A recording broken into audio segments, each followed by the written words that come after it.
Module 1. Introduction to Care and Welfare of All Animal Species. Introduction to the module. This module is intended to provide you with a general introduction to the principles of animal care, histories and environment concerning animals. Topics to be covered. Principles of animal care. Physical environment. Human-animal interaction. Natural histories. Domestic histories. Principles of animal care. Animal care refers to the treatment an animal receives to ensure its good state of welfare, to make certain it is healthy, comfortable, well-nourished, safe, able to express innate behavior, and it is not suffering from unpleasant states such as pain, fear, and distress. The followings are the principles of animal care. The responsible use of animals for human purposes, such as companionship, food, recreation, work, education, exhibition, and research conducted for the benefit of both humans and animals. Scientific knowledge and professional judgment must be balanced with ethical and societal norms when making decisions about animal care, use, and welfare. Water, food, proper handling, health care, and an environment suited for their care and use must be supplied for animals, with careful regard for each species' biology and behavior. Animals must be treated with decency and respect throughout their lives and, if necessary, given a humane death. Physical environment. The environment is an important aspect of animal care since it allows animals to grow, develop, reproduce, and retain good health, as well as provides for their overall well-being. Microenvironment and macroenvironment. The physical environment immediately around an animal is its microenvironment, the primary enclosure, which has its own temperature, humidity, and gaseous and particle composition of air. The macroenvironment is the physical environment of the secondary enclosure, such as a room, a barn, or an outdoor habitat. Although ventilation between the primary and secondary enclosures connects the micro and macro environments, the primary enclosure's environment might be quite different from the secondary enclosure's environment, which is influenced by the design of both enclosures. Human-animal interaction. Human-animal interaction, HI, is a broad term that encompasses a wide range of animal-human connections and interactions. Its core concept is the human-animal bond, which is defined as potentially mutually beneficial relationships between animals and humans that can benefit both their health and well-being. When humans first began to domesticate animals thousands of years ago, the concept of the human-animal bond arose. Basically, it refers to any situation in which humans and animals interact on an individual or cultural level. These encounters are varied and distinctive, and they can be brief or long-lasting. Animals should be able to engage in activity patterns that are typical of their species. Positive human interaction is beneficial to dogs, cats, and other domesticated animals.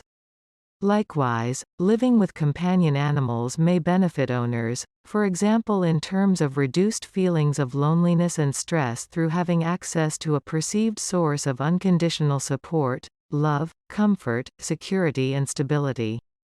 Natural histories. The overall welfare and management of the animals is the common goal of animal care.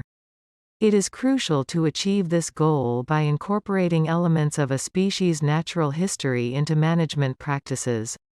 Providing animals with species-appropriate social groupings and housing is a vital initial step that can have a big impact on animal well-being. Natural history definitions are as varied as the subject matter. The emphasis on the following questions highlights the essence of where most naturalists place their attention. For zoologists, natural history questions are easy and straightforward. For example, what kind of animal is it? What is its residence? How many are there in total? How does it reproduce and survive? What happened to make it the way it is? We've progressed from fundamental natural history to ecology and evolution in our understanding of animals, yet we frequently need to return to natural history to correct flaws in our attempts to manage animals, conserve habitats, and model ecosystems. Because of the complexity of animal life histories, this resurrection of natural history is still required.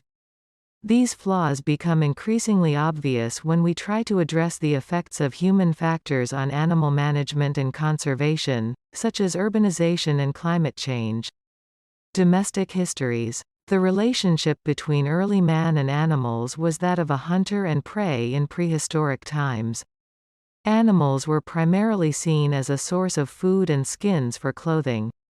The wolf, the common ancestor of all modern-day dogs, was the first animal to make the transition from the wild to the domesticated state. People realized that young wolf cubs that remained subservient to humans as adults could be trained at least 12,000 to 14,000 years ago. Dogs have had useful applications since the beginning of domestication. They were kept because of being useful in hunting, guarding, and herding. Although domesticated dogs were most likely treated with respect in primitive communities, evidence suggests that at least some of them were also considered companions as early as 12,000 years ago. This point is shown by the discovery of a Paleolithic tomb in northern Israel in which a human was buried alongside a dog or wolf puppy. The hand of the deceased had been arranged so that it rested on the shoulder of the animal, as if to symbolize a lifelong link of affection. Ancient civilizations. Around 8,000 years ago, humans made a transition from nomadic hunters to settled farmers. Along with working dogs, the cat became loosely connected with humans as well.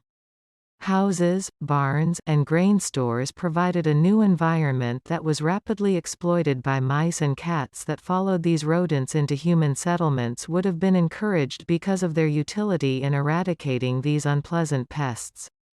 Pet ownership by members of the ruling or noble classes has a long history, extending back at least to ancient Egypt. Murals from this era depict pharaohs keeping companion animals. The Middle Ages. Pet keeping was popular among the aristocracy in medieval Europe from the 13th to the 15th centuries AD. Hunting, or venery, was a symbol of power and rank for the nobility at this time. Dog breeds expanded throughout Europe as different types of hound were developed for chasing different quarry. Pet keeping in modern society. Animals have a variety of functions in modern society, ranging from ornamental to status symbol, as helpers, and as friends. Dogs can also serve as a vehicle for personal expression, as people's personalities are reflected in the breeds they own. Rare breeds, for example, are frequently employed as status indicators. Pets that are kept as assistants include guide dogs for the blind and hearing dogs for the deaf. However, in Western nations, the most popular motive for owning dogs is companionship. There has been an increasing awareness in recent years of the extremely favorable effects this interaction can have on human health and psychological well-being. Summary. Animal care is the treatment an animal receives to ensure its overall state of welfare. Microenvironment is the physical environment immediately around an animal, and macroenvironment is the physical environment of the secondary enclosure. Human-animal interaction refers to any situation in which humans and animals interact on an individual or cultural level. Reproduction, residence, etc. factors are considered in natural history.